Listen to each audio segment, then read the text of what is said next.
Yo, what's up mga koray? Dito tayo ng gulong dito sa tapat ng police station.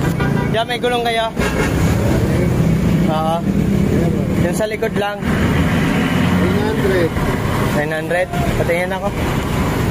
Ito ako bumibili mga koray ng gulong ng kariton. Yan. Tapat ng police station. Sa itong Vargas ba to? Dito.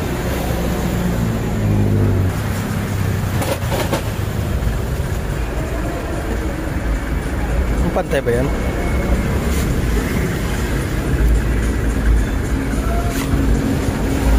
Magkano ito? 900. Ang bawas? Wala yung bawas. Yan na lang. Isa lang. Ayun dyan.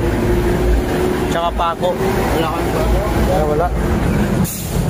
900 daw mga kuray. Sa mga nagtatanong sa akin kung saan ako bumibili ng gulong dito lang sa may Novaliches, Quezon City, tapat ng Station 4. Kaya dyan, ito yung store nila.